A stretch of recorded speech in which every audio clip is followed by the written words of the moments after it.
सबैजनालाई आजको फेरि यो नेपाली बाइबल सर्वेमा म स्वागत गर्न चाहन्छु। साथै परमेश्वरलाई महिमा भएको होस् यो सुन्दर समयको लागि उहाँले जुटाउनु भयो। यहाँहरू सबैजनालाई जय मसीह। अनि आउनुहोस् हामी आजको यो क्लासलाई पनि प्रार्थनाको साथमा प्रभुको अगुवाई हाम्रो बीचमा रहोस् भन्दै आफूले आफूलाई उहाँको हातमा समर्पण गर्दै हामी प्रार्थना गर्नेछौँ। Let us pray. प्रभु, हामी तपाईको चरणमा आउँदछौँ। तपाईको नाउँ प्रभु सर्वोच्च नाउँ, तपाई अधिकार र सामर्थ्यमा प्रभु महान परमेश्वर, हामी तपाईलाई आज प्रभु धन्यको भन्दछौँ। तपाईले दिनुभएको यी मौकाहरूको लागि, तपाईले दिनुभएका यी सबै अवसरहरूको लागि हामी तपाई परमेश्वरको प्रभु नजिकबाट तपाईलाई अझै जान्न चाहन्छौँ र जान्ने मौकामा प्रभु जान्ने क्रममा तपाईले हामीलाई यो मौका दिनुभएको छ।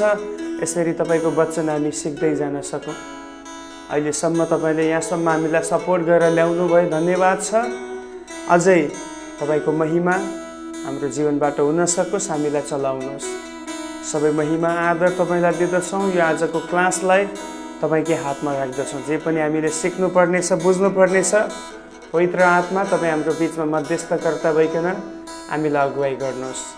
सबै महिमा र आदर तपाईलाई दिँदै माग्दछौँ ख्रीष्ट येशूको नाउँमा, आमेन। हामीले संयुक्त राज्यको विषयमा हेर्दै थियौँ। तपाईले मेन टपिकलाई याद गर्नुहोला। संयुक्त राज्य कति वर्षको? 120 वर्षको, जहाँ 3 जना महान राजाहरूको बारेमा आउँदछ।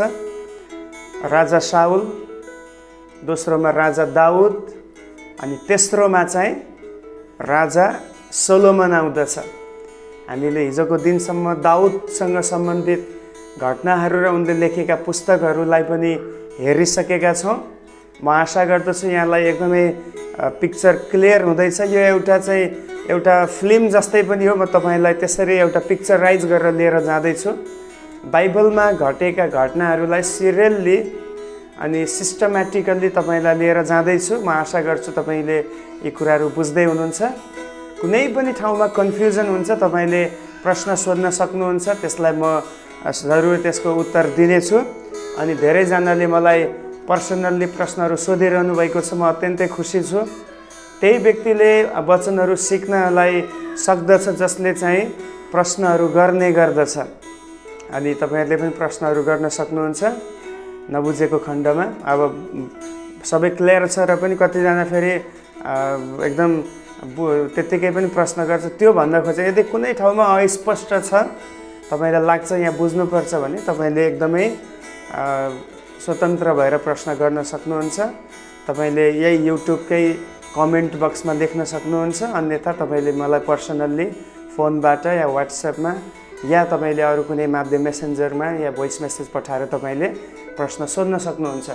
अनि आज हामी अझै गहिरो कुरामा, अझै हामी बाइबलभित्र भएको अझै डिप एउटा इतिहासतर्फ आजदेखि हामी अझै बढ्नेछौँ। हामी संयुक्त राज्यकै अधीनमा भएर अझै पहिलो राजाको पुस्तकलाई हेर्नेछौँ। पहिलो राजाको पुस्तक याद छ तपाईँलाई? पहिलो सामुएल, दोस्रो सामुएल र पहिलो राजा 12 अध्यायसम्मको घटनाहरूलाई हामी संयुक्त राज्यमा जोड्दछौँ भनेर अस्ति नै मैले तपाईँलाई त्यसको बारेमा परिचय दिइसकेको छु। अब राजाको पुस्तक भन्ने बित्तिकै वास्तवमा पहिलो र दोस्रो राजा भनेर अहिले हामी हेर्दछौँ, तर वास्तवमा जब यो पुस्तक लेखिएको थियो त्यो समयमा पहिलो र दोस्रो भनेर अलग अलग छुट्याइएको थिएन। यो दुईटा पुस्तक चाहिँ एउटै थियो। अहिले चाहिँ हामीलाई अब बुझ्नको लागि चाहिँ पहिलो र दोस्रो भनेर त्यहाँ छुट्याइयो। जब क्रिस्चियन बाइबल जुन संशोधन गर्ने क्रममा अब त्यो चाहिँ धेरै बाइबल विज्ञहरूले मण्डली क्यानन भन्दछ, मण्डलीको क्यानन मिलेर चाहिँ त्यो काम गरेको छ। तर जब यो पुस्तक लेखिएको थियो त्यो समयमा चाहिँ पहिलो र दोस्रो राजा चाहिँ एउटै थियो। केवल त्यसलाई चाहिँ राजाहरूको पुस्तक भनिन्थ्यो। पहिलो र दोस्रो भन्ने, अब दोस्रो नभएपछि त पहिलो दोस्रो भन्नै परेन, सिधा राजाहरूको पुस्तक भनिन्थ्यो। अनि यो भन्नुको तात्पर्य के भन्दाखेरि मैले के बुझाउन खोज्दैछु भन्दाखेरि राजाहरूको पुस्तकमा चाहिँ राजाहरूको कहानी छ। अब अहिले नै तपाईलाई परिचयको रूपमा भनौँ, पहिलो र दोस्रो राजाको पुस्तकमा लगभग 40वटा इस्रायल र यहुदामा गरेर 40वटा राजाहरूको बारेमा हामी पढ्नुपर्ने छ, हामी देख्दछौँ। अनि यो चाहिँ एकदमै बुझ्नुपर्ने, बाइबल सर्वेमा नबुझी नहुने या एकदमै छुटाउनु नहुने भनेको चाहिँ यही राजाहरूको बारेमा हो। किनभने धेरै बाइबलको पुस्तकहरू, खास गरी अगमवक्ताका पुस्तकहरू चाहिँ यो राजाहरूको जीवनसँग सम्बन्धित छ। त्यसकारण म अझ तपाईलाई इन्करेज गर्दैछु, कुनै पनि एपिसोडलाई मिस नगर्नु होला। यदि कुनैचोटि मिस भयो भने पछि तपाईँले युट्युब मार्फतबाट हेर्न सक्नुहुन्छ, मिस नगर्नु होला। यदि मिस भयो भने फेरि गाह्रो पर्छ है, बुझ्न सक्नुहुन्न। अब यो पहिलो राजाको पुस्तक लेखिनुको उद्देश्य के थियो? What was the purpose of first king? पहिलो राजाको जुन उद्देश्य के हो त? यहुदा र इस्रायलको फरक जीवनको बारेमा यहाँ चाहिँ एउटा कन्ट्रास्ट, हैन? यहुदीहरूको जीवन कस्तो थियो, यहुदामा बस्नेहरूको र इस्रायलमा बस्नेहरूको जीवन कस्तो थियो भन्ने कुरा चाहिँ यसमा त्यो फरकपना, त्यो भेद चाहिँ यहाँनिर बताइँदै गरेको हामी पाउँदछौँ। अनि एउटा समूह छ जसले चाहिँ परमेश्वरमा जीवन जिउनको लागि, परमेश्वरमा आधारित भएर हिँड्नको निम्ति निर्णय गरेको समूह यहाँ पाउँदछौँ। अनि त्यसको अपोजिटमा अर्को एउटा समूह छ जसले चाहिँ परमेश्वरको व्यवस्थालाई रद्द गरेर, परमेश्वरसँगको कुनै सम्बन्धलाई उनीहरूले सरोकार नगरिकन आफ्नो इच्छा पुरा गर्नको निम्ति जिउने समूहको फरकपना देखाउनको लागि नै यो पुस्तक लेखिएको। यानि कि अझै सरल भाषामा भन्दाखेरि धर्मी जन र अधर्मी जनको जीवनशैलीको बारेमा बताइएको छ। अब यही पुस्तकमा पछि हामी हेर्नेछौँ 12 अध्यायदेखि उता जाँदाखेरि चाहिँ त्यहाँ चाहिँ देश अहिलेसम्म एक थियो, तर त्यहाँ चाहिँ विभाजित हुँदछ। अनि त्यही कुराहरूलाई चाहिँ अब विभाजित हुँदाखेरि चाहिँ एउटा राज्य चाहिँ प्रभुमा पछि लाग्यो, अर्को राज्यले प्रभुलाई छोड्यो, प्रभुको व्यवस्थालाई इन्कार गर्यो भन्ने कुराहरूको फरकपना देखाउनलाई नै यो पुस्तक चाहिँ लेखिएको हो। उद्देश्य त्यो छ। अनि लेखकको कुरा गर्नुपर्दाखेरि लेखक चाहिँ यो पुस्तकमा अब अज्ञात छन्, अज्ञात नै छ। अब धेरैले भनेअनुसार अगमवक्ताहरूमध्ये कुनै एकजनाले लेखे, धेरै मोस्ट अफ द मानिसहरूको भनाइअनुसार चाहिँ उनीहरूको विचारमा चाहिँ यो पुस्तकको लेखक चाहिँ यिर्मिया अगमवक्ता थिए पनि भन्छन्। किन यिर्मिया एउटा राम्रो कुशल लेखक थिए। उनले यिर्मियाको पुस्तक लेखे, बिलापको पुस्तक लेखे। अनि धेरै पत्रको कुराहरू, मुट्ठामा लेख्ने कुराहरू आएको कारणले धेरैले भन्ने गर्छ यिर्मियाले लेखे। तर यसको क्लियर एभिडेन्स हामीलाई थाहा छैन लेखकको बारेमा। तर अब अरू धेरैले विचार गरिन्छ कुनै अगमवक्ताहरूमध्ये, प्रभुले चलाउनु भएको अगमवक्ताहरूमध्ये कोही एकजनाले लेखे भनेर हामी पाउँदछौँ।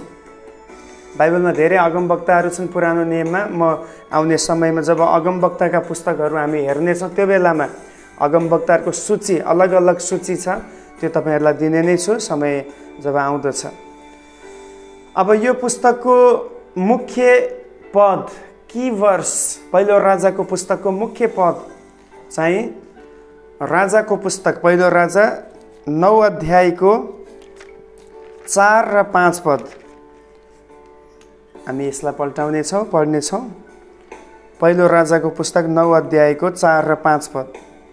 यहाँ यसरी लेखिएको छ, परमेश्वरले सोलोमनलाई यहाँनिर भन्नुभएको कुरा है। यो चाहिँ सोलोमनसँग प्रभु दर्शनमा प्रकट भएर गरिएको, बातचित गरिएको एउटा कन्टेक्स्टमा यो कुरा आउँदछ।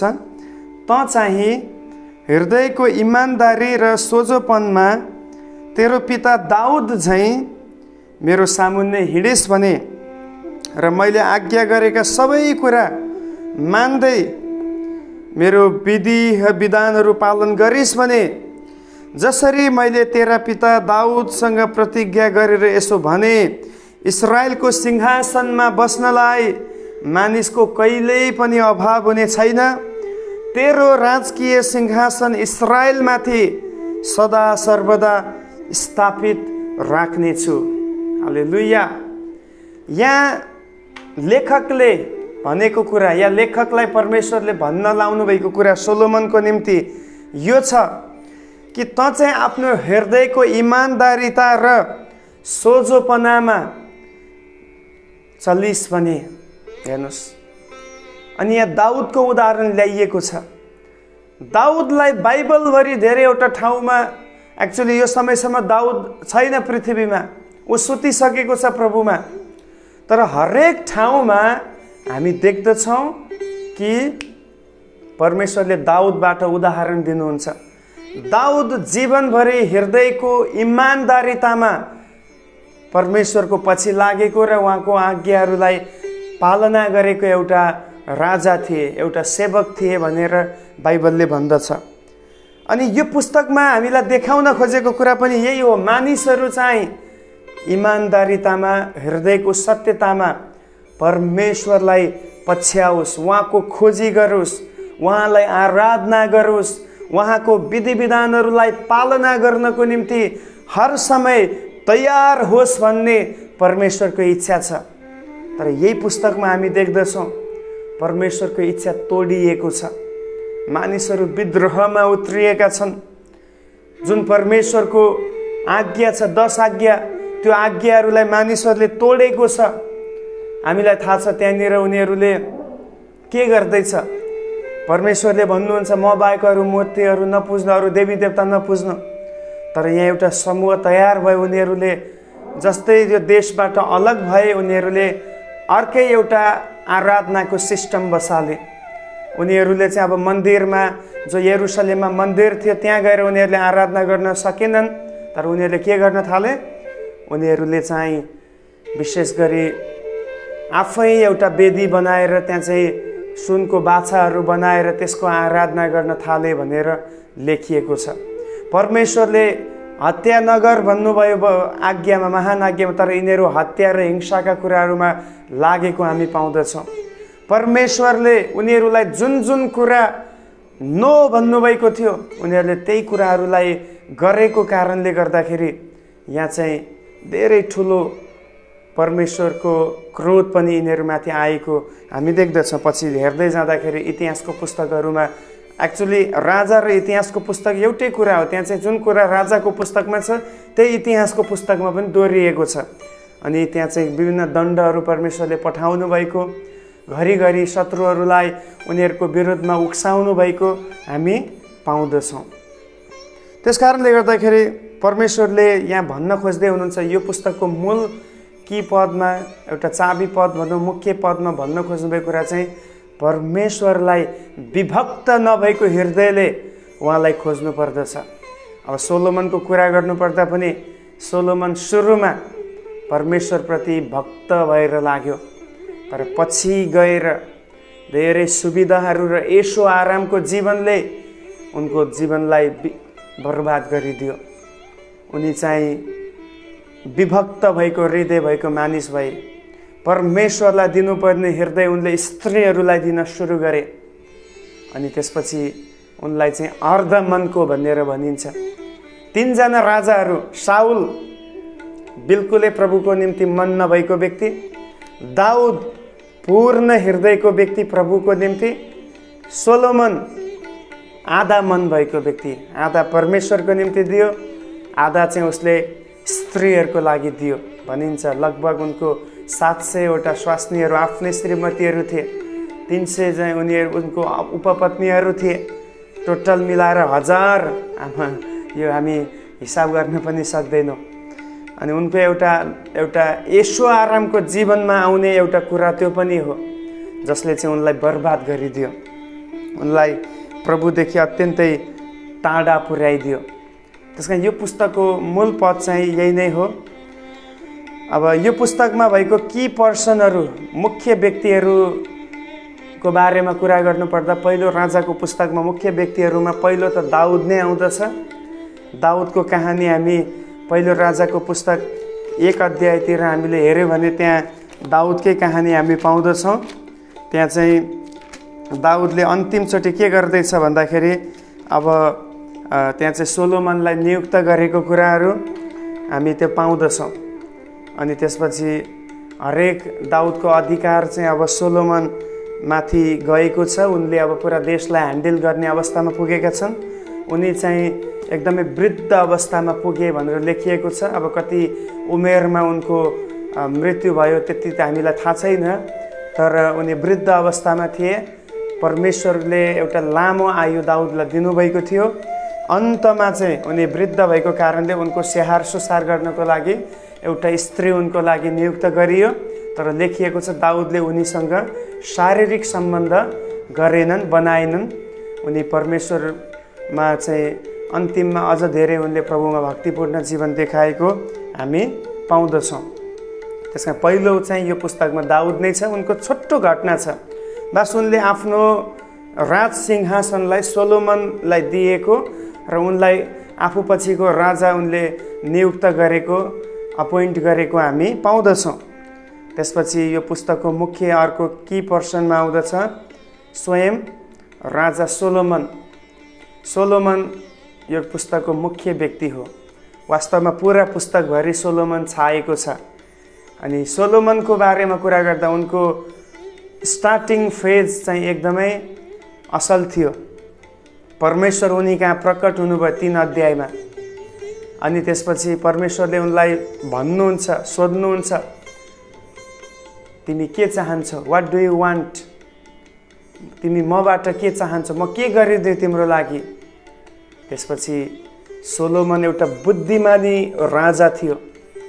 अब उनले चाहिँ त्यो बेलामा यो पनि भन्न सक्थे, हामी इमेजिन गर्न सक्ने कुरा, उनले यो पनि माग्न सक्थे कि परमेश्वर तपाईँले मलाई पुरा देशमाथि राजा तुल्याउनु भएको छ, मलाई यस्तो शक्तिशाली बनाउनुहोस् कि म शत्रुहरूलाई अधीन गर्न सकौँ, हाम्रो देशलाई अझ मैले बढाउन सकौँ, सिमानाहरूलाई फैलाउन सकौँ, अनि सबै मानिसलाई म एकदमै न्याय गर्न सकौँ, एकदमै मलाई त्यो प्रकारको खुबी तपाईँले दिनुहोस् भन्न सक्थ्यो।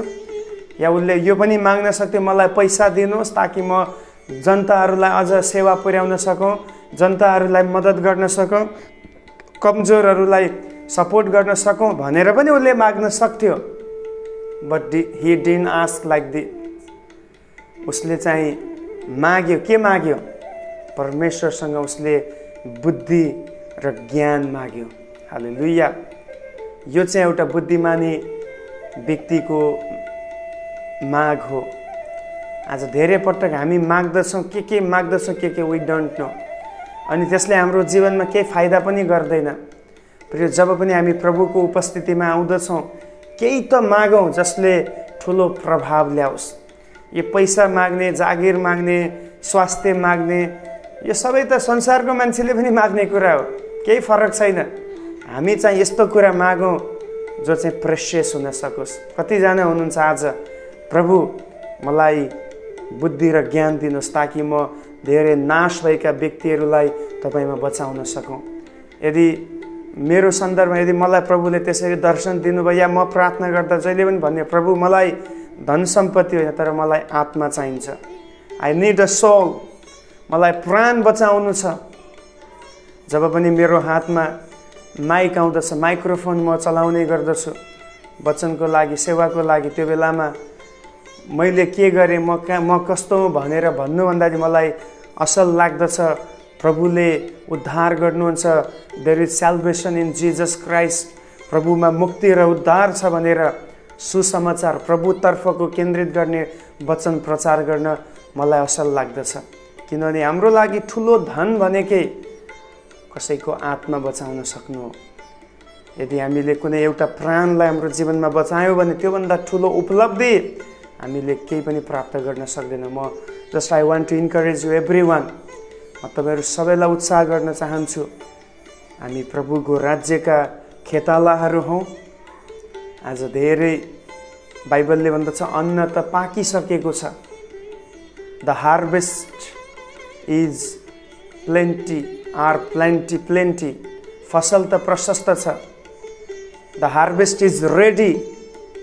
अझ एउटा भाषामा इङ्ग्लिसमा चलाइएको छ, द हार्भेस्ट इज वाइट, जब तपाईँलाई थाहा छ अन्न पाक्छ, पाकिसकेपछि त्यसलाई तुरुन्तै काटिएन भने घाम त्यसमा लाग्दा लाग्दा के हुन्छ, त्यो डिस्कलर हुन्छ। जुन त्यसको ओरिजिनालिटी छ घामले खाइदिन्छ त्यो चाहिँ सेतो बन्छ। जब येशूले देख्नुभयो आत्मामा मानिसहरू तयार छन्, अन्न चाहिँ पाकिसकेको छ, बस त्यसलाई कटनी गर्नु चाहिँ जरुरी छ। यसै कारण त्यहाँ भनिएको छ the harvest is white, the harvest is plenty, यो चाहिँ प्रशस्त छ, but the problem is the labours are few, कटनी गर्ने खेतालाहरू चाहिँ थोरै छन् रे। प्रिय आज के तपाईँ र म यो पाकेको अन्नलाई कटनी गर्नको निम्ति हामी खेतला बनेर अगाडि बढ्न तयार छौँ। यदि तयार हुनुहुन्छ भने तपाईँद्वारा धेरै अन्न तपाईँले कटनी गर्नुहुनेछ। म मेरो जीवनलाई हेर्ने गर्दछु, प्रभुले लखनऊमा ल्याउनुभयो, लखनऊ आउनुभन्दा पहिला विभिन्न ठाउँमा लिएर जानुभयो, सुसमाचारको निम्ति परिश्रम गरे, हजारौँ व्यक्तिहरूले प्रभुलाई चिन्ने मौका पाए। अनि यसमा प्रभुको नामको महिमा होस्। यदि तपाईँ पनि आफ्नो जीवनको स्वार्थतालाई छोडेर, आफ्नो जीवनको घमण्डलाई छोडेर तपाईँ प्रभुको राज्यमा आत्माहरूलाई बहुमूल्य ठानेर अगाडि बढ्नुहुन्छ, तपाईँले हजारौँ व्यक्तिहरूलाई बचाउन सफल हुनुहुनेछ। हालेलुया। सोलोमनले त्यही कुरा गरेको छ। उनको माग एकदम बुद्धिमानी छ। अब त्यो समयमा उनी राजा थिए। उनले प्रभुलाई भने, प्रभु मलाई बुद्धि र ज्ञान दिनुहोस्। किन उनले बुद्धि र ज्ञान माग्दैछन्? किन उनलाई थाहा छ कि जुन काम प्रभुले मलाई दिनुभएको छ, जुन सेवकाई म गर्नुपर्ने छ, यो मेरो अन्डरस्ट्यान्डिङमा म गर्न सक्दिनँ। यसलाई पुरा गर्नको निम्ति मलाई परमेश्वरको विशेष अभिषेक र उहाँको ज्ञानको खाँचो छ। हालेलुया। उसले अन्य कुरा मागेन, तर उसले चाहिँ परमेश्वरले दिनुभएको बोलावटलाई पुरा गर्नको निम्ति त्यो वरदान उसले मागेको छ। अनि आज हामीलाई पनि प्रभुले बोलाउनु भएको चाहिँ अरूको प्राण बचाउनको निम्ति हो। अनि अरूको प्राण बचाउनको निम्ति तपाईँ आज कसरी प्रभुसँग माग गर्दै हुनुहुन्छ?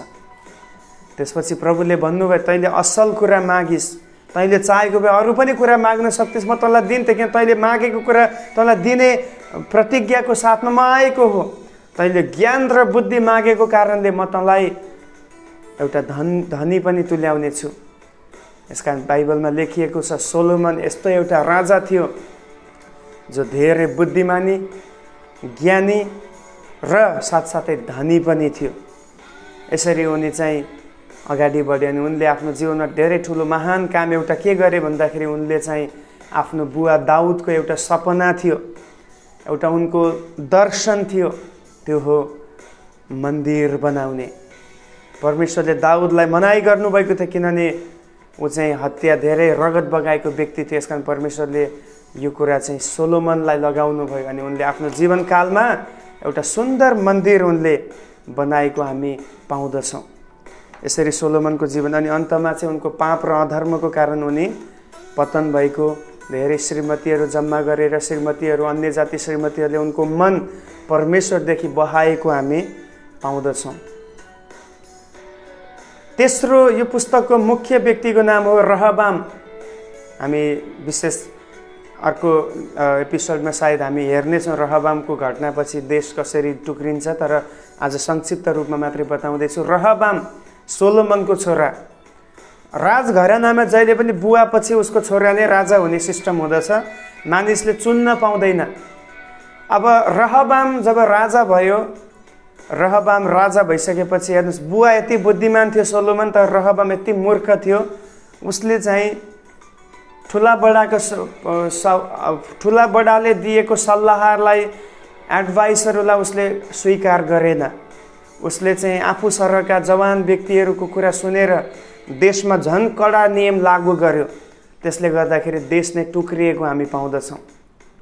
रहबामको समयदेखि देश अब चाहिँ एक भएको छैन, अब टुक्रिएर गएको छ। हामी त्यो आउने दिनमा त्यसमा बढी फोकस गर्नेछौँ। हामी त्यसलाई कम्पेरेटिभली पनि हेर्नेछौँ। टुक्रिएको जुन दुई भागमा भएको देश छ त्यसमा के भिन्नता थियो भन्ने कुराहरू हामी त्यसलाई डिटेलमा हेर्नेछौँ।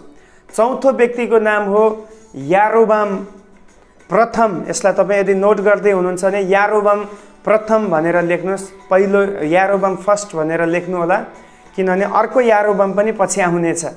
अब यारोबाम मात्र लेख्नु भने फेरि पछि अर्को पनि आउँदाखेरि कन्फ्युज हुन्छ, त्यसमा पहिलो र दोस्रो भनेर हामी छुट्याउनेछौँ। अब यारोबाम प्रथम चाहिँ को हो त? सायद तपाईँहरूमध्ये धेरैलाई यसको बारेमा जानकारी छैन। यारोबाम प्रथम राजा चाहिँ व्यक्ति चाहिँ यो हो, उसैले चाहिँ एउटा समूहलाई तयार गर्यो अनि यो समूह मिलेर यारोबामको नेतृत्वमा नै देशबाट अलग हुने या देशलाई दुई भाग गर्ने एउटा कदम चाहिँ यो व्यक्तिले चालेको हामी पाउँदछौँ, जसको नाम यारोबाम प्रथम थियो। जब ऊ राजा भयो उसले 10वटा कुललाई आफ्नो हिस्सामा लिएर गयो अनि त्यसपछि उनले चाहिँ मूर्ति पूजा स्टार्ट गर्यो। यता यरुशलेममा प्रभुलाई आराधना गर्ने मन्दिर थियो भने उता चाहिँ उनले आफ्नै एउटा वेदी बनाए, आफ्नै एउटा सिस्टम बसाले प्रभुलाई खोज्ने। अनि उनी चाहिँ एकदमै दुष्ट राजा थिए। उनको समयमा पनि जुन विभाजित भएको राज्यले उन्नति त प्राप्त गर्यो, आर्थिक रूपमा सबल पनि भयो, तर के भयो भन्दाखेरि आत्मिक रूपमा र नैतिक रूपमा चाहिँ उनीहरू पतन भए, किन उनीहरूले परमेश्वरलाई छोडे। प्रिय, हाम्रो जीवनमा जब हामी परमेश्वरलाई त्याग्दछौँ, उहाँलाई इन्कार गर्दछौँ, हामी नैतिक मोरालिटीमा र स्पिरिचुअलिटीमा हामी घट्दै जाँदछौँ। त्यही व्यक्तिको जीवन नैतिकवान हुन्छ, आत्मिक हुन्छ, जो प्रभुलाई घनिष्ठतामा चिन्दै र जान्दै जाँदछ, प्रभुसँगको सम्बन्धमा बढ्दै जाँदछ। त्यसकारण आज जति पनि छाडापनले भरिएको देशहरू छ, ठाउँहरू छ, त्यहाँ चाहिँ मानिसहरू परमेश्वर रहित भएको छ। यसकारणले उनीहरू नैतिक पतनमा गएको छ। जहाँ परमेश्वरको भय मान्ने समूह रहन्छन् त्यहाँ पतनको कुरै हुँदैन। प्रिय, त्यहाँ चाहिँ कसरी हुन्छ आफ्नो जीवनलाई होसियारी साथ जिउने, कसरी हुन्छ परमेश्वरलाई खुसी पारेर जिउने, कसरी हुन्छ समाजसँग एउटा राम्रो सम्बन्ध राख्ने भन्ने प्रकारको मानसिकता त्यहाँ हुन्छ जहाँ मानिसहरू प्रभुको पछि लाग्दछ। त्यसकारण तपाईँ स्वतः जान्न सक्नुहुन्छ जहाँ पतन भइरहेको छ आत्मिक रूपमा र नैतिक रूपमा, मानिसहरू परमेश्वर रहित भएका छन्, परमेश्वरलाई इन्कार गर्दैछन् भन्ने कुरा तपाईँ बुझ्न सक्नुहुन्छ। त्यो चाहिँ यारोबाम प्रथमको समयमा भयो। अनि यही पुस्तकमा आउने एउटा ठुलो नाम चलेको अगमवक्ता हो एलाइजा प्रोफेट। एलिया अगमवक्ता धेरै शक्तिशाली अगमवक्ता थिए। राजा आहाब भन्ने थियो व्यक्ति त्यो समयमा, त्यो हामी पछि हेर्ने नै छौँ। आहाबको समयमा चाहिँ उत्तरी इजरायल जुन विभाजित भएको राज्य छ, त्यो राज्यमा चाहिँ आहाब भन्ने राजाको समयमा एलियाले के गरेको थियो? अगमबानीको सेवा गर्ने, मानिसहरूलाई प्रभुमा फर्काउने काम गरेको थियो। म आज एउटा की पर्सनमा मात्रै यो कुरा जोड्दैछु, पछि फेरि अगमवक्ताको कुरा हेर्दाखेरि हामी एलियालाई लिने नै छौँ। यसरी चाहिँ यो पुस्तकमा एलियाको बारेमा हामी देख्दछौँ। उनी एउटा शक्तिशाली अगमवक्ता, तर कति समय उनी पनि डराएको, उनी पनि आफ्नो ज्यान जोगाउनलाई भागेको व्यक्ति थिए। अनि बाइबलमा एउटै यस्तो अगमवक्ता एलिया जसले आफ्नै मृत्यु परमेश्वरमा माग्दछ। प्रभु, म अरूको हातबाट मर्न चाहन्न, म तपाईँबाट मर्न चाहन्छु, मलाई मार्नुहोस्, मृत्यु दिनुहोस् भनेर एलियाले के गर्दछन्? मृत्यु माग्दछन्। बाइबलमा पहिलो व्यक्ति जसले आफ्नै मृत्यु माग्यो, तर बाइबलमै पहिलो व्यक्ति या दोस्रो व्यक्ति भन्न सक्छौँ जसलाई परमेश्वरले मृत्यु अस्वीकार गर्नुभयो। परमेश्वरले मृत्युलाई क्यान्सल गरिदिनु भयो उसको जीवनमा। प्रभुले भन्, तैँले त मृत्यु मागिस्, तर म तँलाई मृत्यु नै देख्न दिने छैन। यस कारण भनिन्छ बाइबलमा हनोक र एलिया मृत्यु नै नचाखिकन स्वर्गारोहण भएको व्यक्ति। हालेलुया। त्यसमा कतिचोटि हाम्रो गलत प्रार्थना प्रभुले मन्जुर गर्नुहुन्न, तर त्यसको विपरीत अझ ठुलो आशिष हामीलाई दिनुहुनेछ। त्यस कारण बन्द गर्नुहोस् आफ्नो जीवनमा मृत्युलाई, अरू विभिन्न नराम्रा कुराहरूलाई घोषणा गर्नलाई। स्टार्ट गर्नुहोस् पोजिटिभ कुराहरूलाई। प्रभु, म बढ्नेछु येशूको नाउँमा, म अगाडि निक्लनेछु, विजय मेरो हो, आशिष मेरो लाग्यो, चङ्गाई छ त्यहाँनिर, त्यहाँ छुटकारा छ, शान्तिलाई घोषणा गर्नुहोस्। प्रतिदिन आफ्नो जीवनमा जीवनसँग सम्बन्धित शब्दहरूलाई बोल्नुहोस्, किनभने मृत्युको लागि होइन तपाईँ र म बनाइएका। We are called to be live. हामी जिउनको लागि बोलाइएका हौँ, मृत्युको लागि होइन। हालेलुया। एलियाको बारेमा हामी देख्छौँ। उनले धेरै महान कामहरू गरेका छन्, धेरै दुष्ट व्यक्तिहरूलाई उनले नाश गरेका छन्, धेरै उनीपछि उनले 3 जना व्यक्तिहरूलाई अभिषेक गरेका छन्, राजाको रूपमा अगमवक्ताको रूपमा अभिषेक गरेका हामी पाउँदछौँ। अनि अर्को एउटा व्यक्ति छ, यो की पर्सनमा आउँदछ, आहाब भन्ने व्यक्ति। अलरेडी मैले एलियासँग जोडेर बताएको छु। आहाब उत्तरी इजरायलको राजा थियो। जब देश विभाजित भयो त्यहाँको एउटा शक्तिशाली राजा। आहाबले धेरै मूर्ति पूजा र व्यभिचारका कुराहरू इजरायल देशमा बढाएको हामी पाउँदछौँ। अनि आहाब चाहिँ एकदमै धेरै, उसको समयमा देशले आर्थिक उन्नति पनि प्राप्त गर्यो, एकदमै इस्टाब्लिस भयो देश। तर उनले मानिसहरूलाई कुबाटोमा डोर्याएको हामी पाउँदछौँ। उनकै समयमा एलियाले पनि सेवकाई गरेको। अनि त्यसपछि आहाबसँगै जोडेर भन्नुपर्दा उनको श्रीमतीको नाम यो पनि की पर्सनमै आउँदछ, इजबेल। इजबेलको बारेमा हामी बाइबलमा नयाँ नियममा पनि पाउँछौँ, प्रकाशको पुस्तकमा पनि। इजबेल चाहिँ एउटा झुटो अगमवादिनीको रूपमा त्यहाँ दर्शाइएको छ। उनी चाहिँ इजरायललाई भ्रष्ट बनाउने एउटा अगमवादिनी थिइन्, साथसाथै राजाको श्रीमती थिइन्। उनले के गरिन्? उनले चाहिँ जुन एउटा निर्दोष व्यक्ति थियो नाबोत भन्ने, उनको दाखबारी चाहिँ आहाबलाई मन परेको थियो। अनि त्यो मन परेको दाखबारी आहाबले रिक्वेस्ट गरे त्यो व्यक्तिलाई कि नाबोतको दाखबारी मलाई चाहिएको छ भन्दाखेरि त्यहाँ के भयो? उसले दिन इन्कार गर्यो। आहाबले पैसा तिरेर लिन्छु भन्दा पनि उसले दिएन। त्यसपछि इजबेलले राजालाई उक्साइन्, तपाईँ किन यसरी चिन्तित हुनुहुन्छ? त्यहाँ लेख्यो, उसले ठुस्स परेर बसेर खाना पनि खान मन गरेन रे। दरबारको मोज मजामा त्यो खुसियालीमा ऊ सहभागी भएन। त्यसो रानीले उनलाई सोधिन्, तपाईँ किन यसरी ठुस्केर बस्नु भएको? अनि उसले आफ्नो कहानी बताउँछ कि मलाई त्यो खेतबारी, त्यो दाखबारी मलाई मन परेको थियो, तर नाबोतले दिएन। रानीले भने, यो तपाईँ यस्तो सानो कुरामा चिन्तित हुनुहुन्छ? त्यो नाबोत भनेको त एउटा सानो व्यक्ति हो, तपाईँ राजा हुनुहुन्छ, तपाईँलाई जे इच्छा लाग्यो त्यो तपाईँले गर्न सक्नुहुन्छ। तपाईँ अगाडि बढ्नुहोस्, गएर त्यसलाई हत्या गर्नुहोस्, त्यसको दाखबारी लिनुहोस्, सित्तैमा लिनुहोस् भन्ने प्रकारको सल्लाह उनले दिइन्। इजबेलको यो सल्लाहमा, उनको यो पहलमा राजाले र इजबेलले मिलेर नाबोतलाई खत्म गरिदियो। निर्दोष घरानालाई उसले नाश गरिदियो र त्यो दाखबारीलाई उसले हडप्यो। तर परमेश्वरले त्यो कुरालाई हेरिरहनु भएको थियो। अन्तिममा आहाब र इजबेलको पनि यस्तो मृत्यु हुन्छ जो चाहिँ राजा र रानीको त्यस्तो मृत्यु हुन सुहाउँदैन थियो।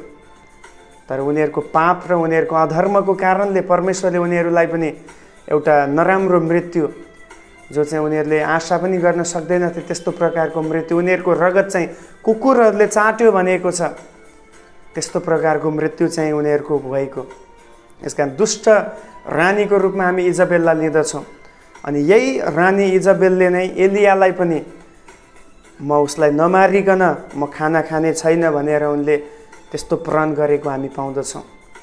अनि एलिया यही रानीको डरले गर्दा भागेर लुकेर बस्नुपर्ने कुरा, लुकेको कुरा हामी पाउँदछौँ र आफै मृत्यु उनले मागेको हामी पाउँदछौँ। तर परमेश्वरले भन्नुभयो, त नडरा, इजबेलसँग नडरा, जबसम्म मेरो समय आउने छैन कसैले तँलाई छुन पाउने छैन। हालेलुया।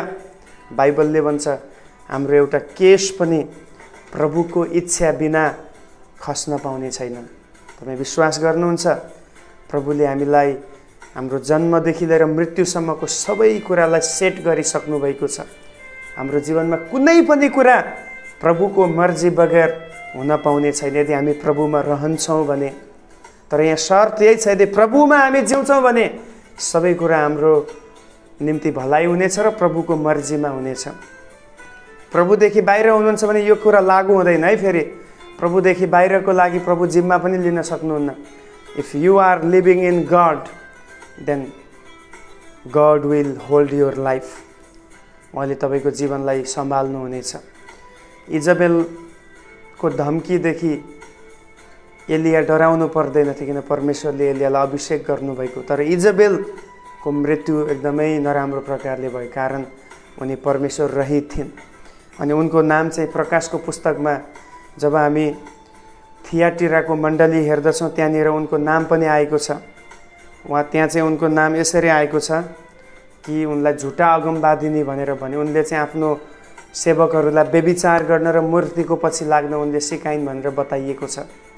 अनि त्यो चाहिँ एउटा आलङ्कारिक रूपमा त्यो कुरा ल्याएको, वास्तवमा इजबेल भन्ने स्त्री प्रकाशको पुस्तकमा थिएनन्, तर यस्तै प्रकारको स्त्री जसले यो प्रकारको सिद्धान्त देशमा लागू गर्छन्, त्यस्तो प्रकारको सिद्धान्त लागू गर्ने व्यक्तिहरू चाहिँ आज पनि मण्डलीमा छन् भन्ने कुरा चाहिँ त्यहाँ प्रकाशको पुस्तकमा प्रभुले आफ्नो दास सेवक यूहन्नाद्वारा भन्न लगाउनु भएको हामी पाउँदछौँ। म आशा गर्दछु आजको क्लास यहाँहरूको लागि केही नयाँ सिक्ने माध्यम भएको छ, आशिष भएको छ। भोलिको दिनमा अझै हामी अगाडि बढ्नेछौँ अनि अब हामी अझ धेरै गहिरो इतिहासभित्र प्रवेश गर्दैछौँ। आशा गर्छु तपाईँको लागि यो सबै कुरा बुझ्दै हुनुहुन्छ। अनि तबसम्मको लागि यहाँहरू सबैलाई प्रभुले आशिष दिनुभएको होस्। जय मसीह।